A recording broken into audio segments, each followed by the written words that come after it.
Sri Sai Nadaya Namaha. Sri Sai Satcharitra in English version. We are in chapter 47. Baba's Reminiscences. Story of Veerabhadrappa and Channabasappa. The last chapter described Baba reminiscence about two goats. This chapter describes more such reminiscence and relates the story of Veerabhadrappa and Channabasappa. Blessed is the face of Sai. If we cast a glance at him, for a moment he destroys the sorrow of many past births and confers great bliss on us. And if he looks at us with grace, our bondage of karma is immediately snapped away and we are led to happiness. The river Ganges washes away the dirt and sins of all people who go to her for a bath, but she intently longs for the saints to come to her and bless her with the touch of their feet and remove all the filth accumulated in her. She knows for certain that this can only be removed by the holy feet of the saints. Sai is the crest jewel of the saints. And now hear from him the following purifying story: the snake and the frog. Sai Baba said one morning, after taking my breakfast, I strolled along till I came to a small river bank. As I was tired, I rested there, washed my hands and feet, and had a bath and felt refreshed. There was a footpath and a cart track sheltered by shady trees. The breeze was also blowing gently. As I was preparing to smoke chilim, I heard the croaking of a frog. I was striking the flint and lighting the fire when a traveler turned up, sat by my side, bowed down to me, and politely invited me to his house for meals and rest. He lit up the pipe and handed it over to me. The croaking was heard again. He wanted to know what it was. I told him that a frog was in trouble and was tasting the bitter fruit of its own karma. We have to reap now the fruit of what we sow in our past life, and there is no use crying about it now. Then he smoked and handed over the pipe to me and said that he would go there in person and see for himself. I told him that a frog was caught by a big snake and was crying. Both were very wicked in their past life and were now reaping the fruit of their past actions in the present bodies. He went and found that a huge black serpent was holding a big frog in its mouth. He returned to me and said that in about 10 or 12 minutes, the frog would be eaten up by the snake. I said, "No, this can't be. I am its father and I am here now. How shall I allow the snake to eat it up? And I here for nothing. Just see how I realize it, how I release it." After smoking again, we waked up to the palace. He was afraid and asked me not to proceed further as the snake might attack us. Not minding him, I went ahead and addressed the creatures thus: "O Veerabhadrappa has not your enemy Basavappa yet repented, though he has been born as a frog, and you too, though born as serpent, still hold bitter enmity against him. Be ashamed of yourself. Give up your hatred now and rest in peace." On hearing these words, the snake left the frog quickly and dived into the river and disappeared. The frog also jumped away and hid itself into the bushes. The traveler was much surprised. He said that he could not understand how the snake dropped the frog and disappeared on hearing the words. Who was Veerabhadrappa and who was Basavappa, and what was the cause of their enmity? I returned with him to the foot of the tree, and after sharing again a few puffs of smoke with him, and explained the whole mystery to him as follows. There was an ancient holy place sanctified by a temple of Mahadev about 4 or 5 miles after my place. The temple was old and dilapidated. The residents of the place collected funds for its repairs. After a large amount was collected, arrangement for worship was made and plans with estimates for repairs were prepared.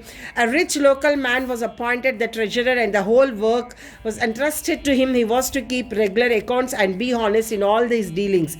He was a first-class miser and spent very little for the repairs, which consequently made very little progress. He spent all the funds, swallowed some amount himself, and spent nothing from his pocket. He had a sweet tongue and was very clever in offering plausible explanations regarding the poor and tardy progress of the work.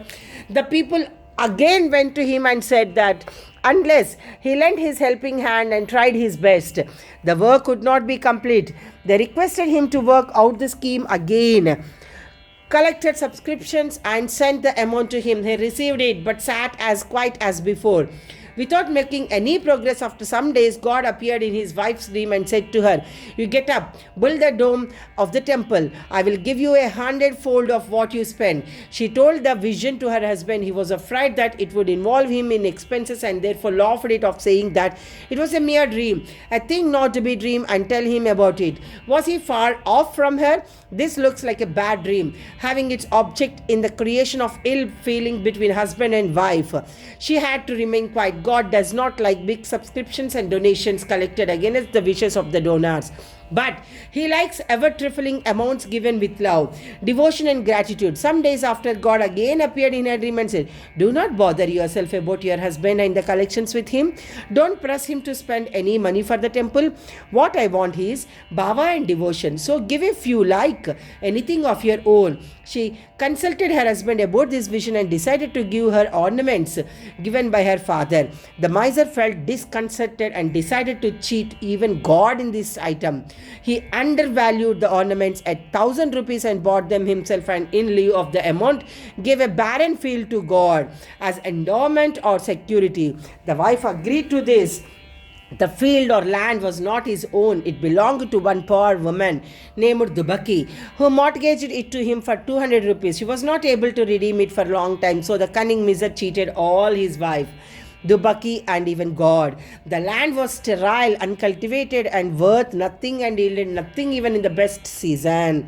Thus ended the transaction, and the land was given in the possession of the poor priest, who was pleased with the endowment. Some time later, strange things happened. There was a terrific storm, and heavy downpour lightning struck the house of the miser, when he and his wife both died. Dubaki also breathed her last. In the next life, the rich miser was born at Mathura in a Brahmin family and was Veerabhadrappa. His devout wife was born as a daughter of the priest of the temple and was named Gauri.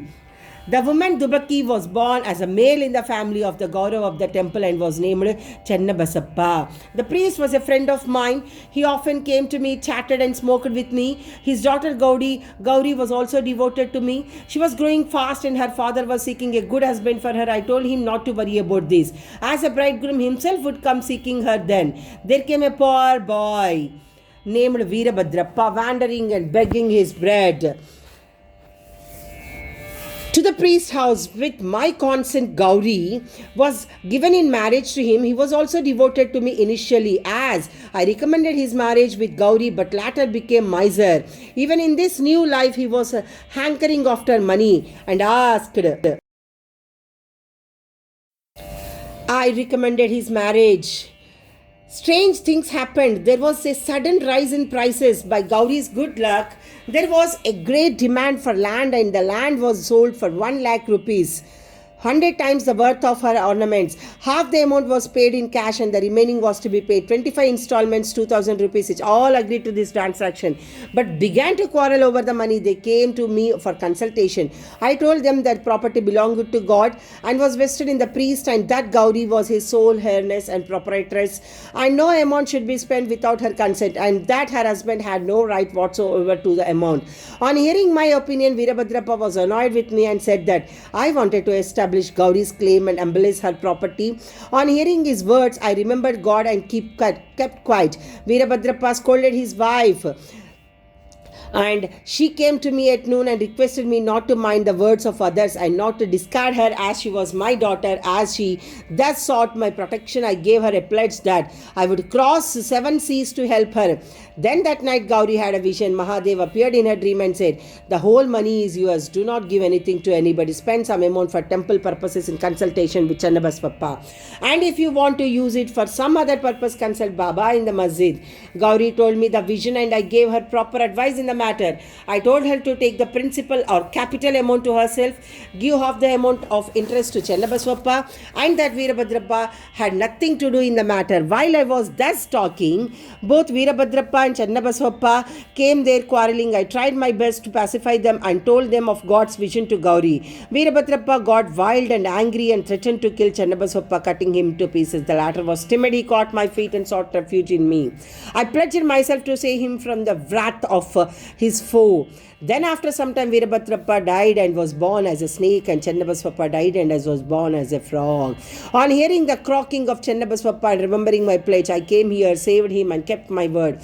God runs to his devotees for help in times of danger. He saved Chennabaswappa by sending me here. All this is God's Leela or sport. Yes, all this is God's Leela or sport. The moral of the story is that one has to reap what one sows, and there is no escape unless one suffers and squares up one's old debts and dealings with others. And that greed for money drags the greedy man to the lowest level and ultimately brings destruction for him and others. Bo to Sri Sai. Peace be to all. Om Sri Sai Ram.